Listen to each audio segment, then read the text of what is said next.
Coucou guys, coucou la famille, j'ose espérer que vous allez bien. Moi, je me porte pour le mieux par la grâce de Dieu.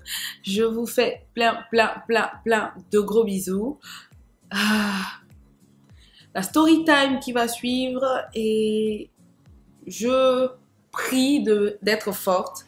Je vous partage cette histoire pour fortifier plus d'une parce que je sais que il peut y avoir plusieurs femmes dans mon cas et qui n'ont pas cette force peut-être de se relever et qui se disent qu'elles ne sont pas comprises, qu'elles ne sont pas écoutées, qu'elles sont seules. Donc cette story time ce sera pour vous.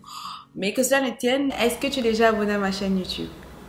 Tu as cliqué le bouton qui va faire que quand il y aura une vidéo, tu auras les notifications. Tu as cliqué, c'est bon. Ben écoute, on se retrouve juste après le générique. Mouah.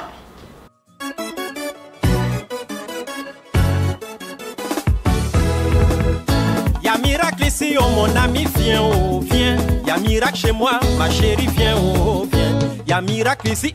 Coucou guys, coucou la famille, moi ça va maintenant mieux. Vous l'aurez vu, c'est une story time qui parle de fausse couche, qui parle de perte d'enfants, qui parle d'incompréhension de l'entourage, qui parle de manque de soutien, qui parle des douleurs que peuvent subir une femme qui a perdu soit une grossesse en début, en milieu, en fin, à la naissance. Chez nous en Afrique, quand une femme perd une grossesse, que ce soit 1, 2, 3 mois, on te dit ne pleure pas, sinon l'enfant ne va pas revenir. Personne n'essaie de comprendre même la douleur de la femme. Une perte reste une perte, peu importe le nombre de mois, peu importe, une perte reste une perte. Donc, bref, nous allons débuter. Je rencontre quelqu'un. Pour moi, dans mes calculs, j'aurais aimé faire mon dernier enfant en 2024. Comme en 2024, ça ne s'était pas fait, j'ai pas forcément trouvé ou j'ai pas forcément... C'était pas le bon timing pour moi. Enfin, je me dis que c'était pas le bon timing. C'est passé, j'ai pas forcément... je suis pas forcément tombée enceinte en début 2024. Mais que cela ne tienne, je tombe enceinte un peu plus tard. Je rencontre quelqu'un et quand je le rencontre, je lui dis clairement que moi, je veux me consacrer à mon travail, vraiment me consacrer à ma création de contenu, mes partenariats, vraiment me développer et me dimensionner dans mon travail et tout. Parce qu'il faisait des blagues sur les enfants et tout ça. Je disais... Pour l'instant, j'ai dit à Dieu, si tu ne me le donnes pas cette année, l'année qui suivra, je veux plutôt me consacrer vraiment sur mon travail qu'autre chose. Et tout, donc c'était pas forcément calculé, c'était pas forcément voulu à ce moment. Parce que je me suis dit, si ça ne s'est pas fait en 2024, c'est pas grave, c'est que c'est pas mon timing, c'était pas le moment. Donc, je rencontre cette personne et de fil en aiguille, c'est quelque chose qui se passe. Ça va, on ne cherche pas la perfection, on n'attend pas de la perfection de quelqu'un. Mais la nature aurait du vide, donc on se dit, j'ai au moins quelqu'un. C'est vrai que c'est pas mi-rose, mi-bleu, mais on fait avec. Et quelques semaines après, je me sens pas bien. Je sens que mon corps n'est pas comme d'habitude. Et je me dis, mais qu'est-ce qu'il y a? Est-ce que c'est le travail? Est-ce que j'enchaîne vraiment? Parce qu'à ce moment, je suis en voyage, je pense. Ou je ne sais pas si j'étais là. En tout cas, je me sens pas bien. J'ai les vomis. Quand je me mets en colère, je vais vomir. Quand je suis pas bien, j'ai le vertige et tout. J'ai dit que ça peut pas être ça. Parce que quand je suis en train de calculer, je suis en train de voir. Ça peut pas être ça en fait. Mais par curiosité, je vais acheter un test de grossesse précoce. Et là, je fais. Et je vois une légère deuxième barre apparaître. J'ai dit, oh my god, c'est une blague. Après, je me dis, ça peut être une passion ou je sais pas. Je rachète 3 autres et je fais un intervalle de 2 jours. Et plus je fais, plus la couleur, la deuxième barre devient de plus en plus foncée. J'ai dit, oh my god. Je suis enceinte. Nini Dimi. Je suis en joie. Je ne sais pas, je pourrais vous mettre les vidéos au montage, on verra. Je suis dans une joie qui ne dit pas son nom. Je suis contente, je suis heureuse. J'ai dit, bon, j'ai pas prévu. C'est là. Et quoi de plus que d'accueillir mes enfants?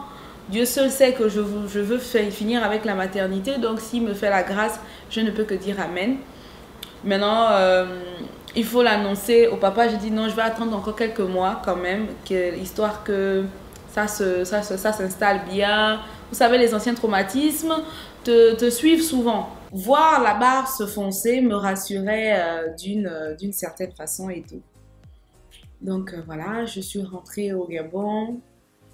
Je mange, je bois, je suce du citron, j'ai que des envies de ouf et je mange énormément et j'ai pris du poids. Je pense que ça s'est vu à un moment que j'avais beaucoup grossi et tout ça.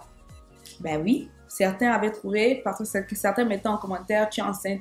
Oui, j'étais enceinte. Et je me dis que je vais attendre avant d'aller faire l'échographie, histoire que de ne pas avoir une mauvaise surprise. Comme je vous dis, les anciens démons sont toujours cachés là. Et je me lève un matin et je saigne.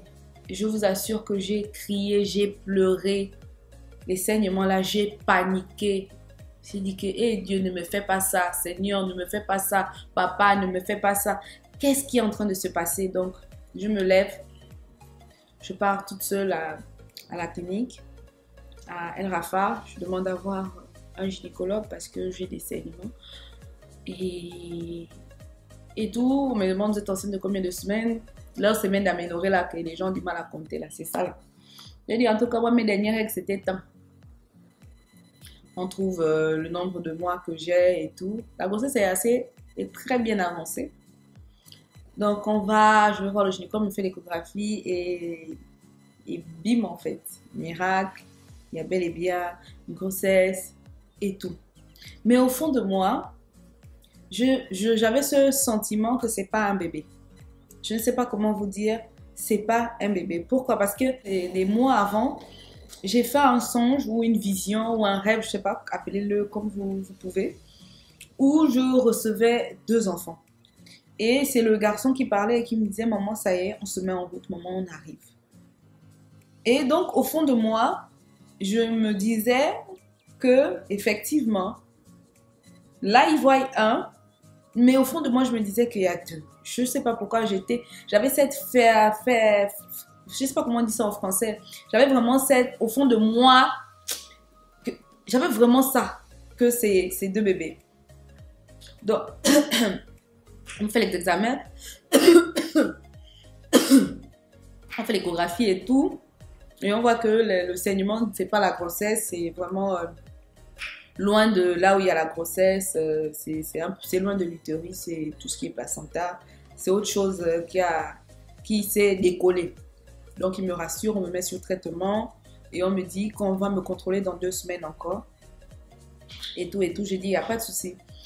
Le 10 février, mon petit frère décède. Je suis dévastée. Je ferai une story time pour le rendre hommage dans une autre vidéo. Je suis dévastée. Et c'est l'une des premières personnes qui était au courant que j'étais enceinte. Et tout ça. On en parlera dans une autre story time. Je suis très très triste, j'arrête pas de pleurer. Je quitte même ma maison, je vais vivre chez ma mère parce que je suis de plus en plus faible. Et une semaine passe, la 2e semaine, puisque j'avais rendez-vous à l'hôpital dans 2 semaines, j'ai dit non, je vais laisser passer 3 semaines. Et puis on verra devant. Il n'y a pas de souci. J'ai laissé. On m'a dit va à l'hôpital, j'ai dit que non, je laisse passer 3 semaines. 3 semaines sont passées, 3 semaines et quelques. Et je ne sens plus de symptômes, je n'ai plus sommeil, je ne sens plus de vie en moi.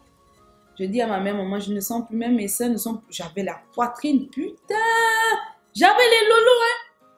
J'avais les lolos même! C'était comme ça. Oh Seigneur, là, Les enfants là devaient avoir le lait. Là où je vous parle, là, j'ai le lait dans les seins encore. J'ai dit à maman, je ne sens plus de nausées, je ne sens plus, à part le sommeil, je ne sens plus de vie en moi. Elle m'a dit non, calme-toi et tout. En cachette, je vais faire une échographie d'abord. C'est à cette échographie qu'on me confirme que madame, vous êtes enceinte, pas de un, mais de 2 bébés. Jusque-là, tout allait bien. Je dis d'accord, je suis contente, ça veut dire que ce que je ressentais au fond de moi était réel. Je décide de cacher à ma mère et à mon compagnon. J'ai dit, je vais leur annoncer bien, moment voulu, je voulais organiser un truc pour leur annoncer que j'attends des jumeaux. Après, quelques jours après cette échographie, je me sens pas bien, je me sens vide, je me sens, je sais pas comment vous expliquer, mais je savais qu'il y avait quelque chose qui clochait. Mais c'est pas grave. Je dors, je fais un songe un samedi. Le samedi, je me vois dans un village. Je ne vais pas trop détailler le rêve. Je vais juste paraphraser parce que le rêve, il est assez puissant. Pour les gens qui sont initiés, eux, ils peuvent comprendre. Pour les itémas, ça va être un peu compliqué. Dans ce rêve, je suis en train d'accoucher et je mets au monde un garçon qui naît mort. Mais on le sort que de suite, voilà son corps, voilà son esprit qui sort et qui me parle. Il me dit, maman, on part parce qu'on doit l'arranger quelque chose, mais on revient, ne sois pas triste. Ensuite, j'accouche la fille et on me pose un à gauche, un à droite, j'ai mes 2 bébés comme ça, morts. Ensuite, je saute parce que là, c'est vraiment profond. Je me réveille de ce rêve, je savais déjà qu'ils étaient partis. Mais comme chez nous, je ne suis pas forcément quelqu'un qu'on croit dans ces visions, je peux dire quelque chose. On ne croit pas, je ne sais pas pourquoi, mais moi, on ne me croit pas trop à mes visions, mes rêves, etc. Je dis, mais j'ai quand même raconté à ma soeur, à 2 de mes soeurs, le rêve. Parce qu'il y avait d'autres étapes. Il y avait d'autres étapes reliées à mon petit frère. Et tout, elle m'explique que le rêve en lui, c'est pas mauvais. Machin, tu es Ngui Kita, ça veut dire que tu es maman de jumeaux. Je dis d'accord. Mais au fond de moi, je savais que mes enfants étaient partis. Donc le lundi qui a suivi, j'ai dit je vais à l'hôpital. J'ai dit à ma mère de me déposer. Je l'ai forcée, elle ne voulait pas. J'ai dit non, j'ai envie d'aller à l'hôpital, je vais forcer et voilà. Je suis allée à l'hôpital faire ma visite prénatale. Et là, je demande à faire une échographie. Il me dit, mais vous faites beaucoup d'échographies. Non, mon échographie, c'est pas tout le temps. Je dis non, ça me rassure, ça me réconforte de savoir qu'ils vont bien et tout ça. Il place là, le truc, il regarde, il n'y a plus de battements, il n'y a plus rien, vide. Il fait échographie endovaginale, il fait échographie pelvienne, il n'y a plus de vie. Il a tellement insisté que j'ai même saigné un peu. Je lui demande, docteur, qu'est-ce qu'il y a? Qu'est-ce qu'il y a? Il dit, on n'entend plus les cœurs. Il dit, ah, on n'entend plus les cœurs, comment? Il dit, madame. Il dit, madame, la grossesse s'est arrêtée. Il dit, ah. Arrêter, ça veut dire qu'ils sont partis. Il me dit, oui. Même si au fond de moi, je le savais déjà. Mais c'est difficile d'y faire face. Quand il me dit ça, il me demande de me nettoyer, je me nettoie. Je m'assois, il m'explique que c'est des choses qui peuvent arriver. Le cri que je vous ai damé là, que oh là! J'ai pleuré fort dans son bureau. Mon gynécologue, il m'a pris dans ses bras. Il me dit, il faut être forte. C'est pas grave, ils reviendront. J'ai appelé ma mère, j'ai dit viens me chercher. Dans sa voiture, j'ai encore crié oh là. J'ai pleuré. Elle me dit on ne pleure pas, c'est pas grave. Je suis restée là, je lui ai regardé. J'ai dit c'est tellement facile là. Dans mon cœur, je dis c'est tellement facile de dire qu'on ne pleure pas. Mais la réalité et toute autre chose. C'était dur. Parce qu'il fallait gérer les enfants morts dans le ventre. On s'apprêtait aussi pour la sortie du corps de mon frère. C'était difficile. C'était vraiment difficile. Le corps de mon frère sortait le vendredi. Et moi, je rentrais au bloc le mercredi. Que je suis rentrée au bloc, je suis restée, j'ai dit, on m'a dit, il faut la déclencher. J'ai dit, est-ce qu'il n'y a pas d'autre moyen de... Je ne veux pas vivre ça physiquement, c'est-à-dire on me déclenche et puis ça sort comme ça. Non, je dis, je préfère, s'il y a possibilité, comme on dorme, et je ne veux pas voir quoi. Le médecin a dit, oui, c'est possible. C'est possible. J'ai dit, d'accord, j'ai dit, donnez-moi 2 jours. Je veux encore rester un peu avec eux en moi. Et je vous appellerai. Je suis restée avec mes enfants. J'ai parlé. Je me suis levée le matin. J'ai appelé ma soeur. J'ai dit, accompagne-moi. On va les enlever. Je suis arrivée à l'hôpital. Ils m'ont placée sous perfusion. Je suis rentrée au bloc. Je suis ressortie. Et j'ai pas eu le temps de faire le deuil de mes enfants, que j'étais déjà... Il fallait que je rentre dans le deuil de mon petit frère qui sortait le vendredi. J'étais debout, épuisée, fatiguée, mais j'étais debout. J'étais debout. Je saignais comme n'importe quoi, mais j'étais debout. Il fallait que je l'accompagne jusqu'au bout. Et j'ai pleuré. Et mes enfants sont venus encore en rêve, le garçon. Mais maman, tu pleures pourquoi?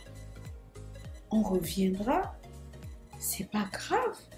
Je ne veux plus te voir pleurer, maman. Quand j'ai fait ce son, je me suis levée, je n'ai plus pleuré. Je ne peux pleurer pour eux.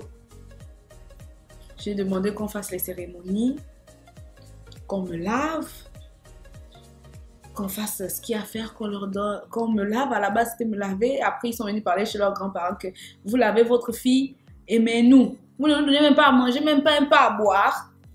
Vous êtes là que on doit revenir, mais donnez-nous aussi à manger. J'ai éclaté de rire. Et ils ont dit, faites ça, maman, faites ça, maman, faites ça, maman. Moi-même, ils sont venus chez moi, ils me disent, maman, maquille-toi comme ça. Je vous assure, je suis rentrée chez moi, je dormais, je me réveille, mon fils me dit, maquille-toi, maman. Habille-toi en blanc et dors. Je suis allée, je me suis fait un maquillage. Pour la première fois, moi qui aime filmer mes maquillages, je mets sur Snap. Ce maquillage, même en regardant le miroir, ce maquillage me parlait tout. Ce maquillage m'inquiétait même, moi-même. Je me suis maquillée, j'ai dormi. J'avais l'impression, du côté gauche, du côté droit, d'avoir des gens qui me caressent.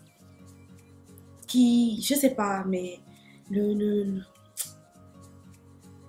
mystère derrière les jumeaux, c'est quelque chose de... Il n'y a que Dieu qui sait. J'ai fini l'enterrement de mon frère.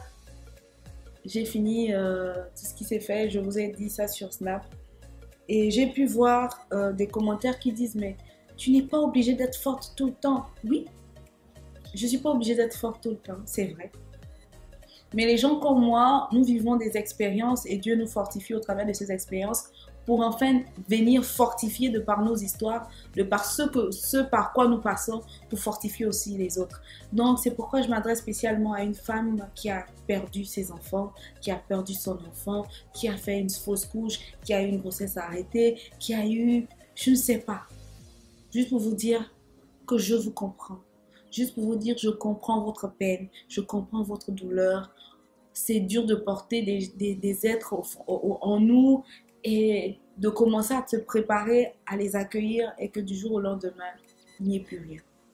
C'est dur d'avoir cette joie, ah, je suis enceinte, et que demain tu te réveilles, tu saignes. C'est dur. C'est dur d'aller risquer sa vie pendant l'enfantement, accoucher et ressortir de là sans enfant. C'est dur. C'est dur d'élever son enfant, de le voir grandir, de l'envoyer à l'école et que cet enfant vous lâche en cours de route. c'est dur. Vous avez raison de pleurer. Vous avez besoin de pleurer. Pleurez abondamment si vous souhaitez. Mais tout ce que j'ai envie de vous dire, c'est que si vous avez pu porter cette vie, peu importe le laps de temps, sachez que le Dieu que nous servons est le Dieu de l'impossible. Je ne sais pas si mes enfants reviendront. Je ne sais pas. Je laisse la vie me surprendre. Mais je reste focus sur leurs promesses qu'ils m'ont fait. Maman, on te promet qu'on reviendra. Et ça m'a fortifié. Ça m'a donné envie de me battre encore 2 fois plus. Ça m'a donné envie d'être 2 fois plus forte. Et d'être là et de vous dire, c'est normal que vous soyez triste. C'est normal, mais c'est important que vous vous relevez pour les autres et que vous continuez. N'abandonnez pas votre rêve d'être maman. N'abandonnez surtout pas ce rêve d'être maman. Faites confiance à Dieu. Faites confiance à vous-même. Faites confiance à vos génisses. Faites confiance à vos ancêtres. Le moment venu, le moment opportun, ce que nous souhaitons pour nous n'est pas forcément ce que Dieu souhaite pour nous en son temps. D'accord? Le temps a ses raisons. Soyez forte. Voilà. Je suis de nouveau maman d'une seule petite fille. J'étais tellement heureuse parce que je me disais, ma mère m'a toujours dit, il faut au minimum avoir 3 enfants. Quand j'ai vu 2, j'ai dit, hey, Dieu, merci. J'ai fini avec, mais Dieu en a décidé autrement et je n'en veux pas à Dieu. Tout ce que Dieu fait est bon. Toute chose vient en son temps évolue. Si ça s'arrête, c'est qu'il y avait une raison. Et parfois, des événements malheureux cachent des grandes gloires, des grands miracles, des grands bonheurs. C'est vrai, ça fait mal, mais Dieu sait nous récompenser de toutes les douleurs qu'il nous inflige. Ou prenez ces douleurs comme des façons de nous fortifier. Oui, parce que l'homme se construit au travers de ses peines, de ses douleurs, de tout ça. Donc, voilà. Février va rester un mois. Je ne sais pas si en février encore je pourrai avoir la joie. Ça reste un mois difficile car je perds mon petit frère, je perds mes enfants. Mais aujourd'hui, où je vous fais la vidéo, je n'ai pas de tristesse en moi. Je n'ai pas de colère en moi. Je n'ai pas de malheur en moi. Je n'ai que la joie. Vous avez vu, je pensais que j'allais pleurer mais je n'ai même pas coulé une larme. Parce que je sais que Dieu est bon. Et que devant, j'aurai une autre surprise. Et que même si je ne fais plus d'enfants après, je suis considérée comme maman de 3 enfants. Et c'est pas parce que je n'ai pas une bénédiction que je suis moindre, que je ne suis pas l'enfant de Dieu. Tu as des femmes qui sont nées et qui n'ont qu'un seul enfant. Tu as d'autres qui en font plusieurs. Déjà, je me dis que je dois rendre grâce à Dieu pour celle-là que j'ai déjà. Et pour le reste, j'ai dit merci à Dieu et qu'il continue de m'éclairer, de me fortifier et de m'accompagner. Donc, n'abandonnez pas. Je suis avec vous, je vous envoie toutes les ondes positives, je vous envoie plein d'amour, je vous envoie du soleil, je vous envoie vraiment que le meilleur. Sur ce, je vous fais plein de bisous, soyez forts, n'abandonnez pas, croyez en vous, croyez en Dieu et le reste, l'univers s'en charge. Sur ce,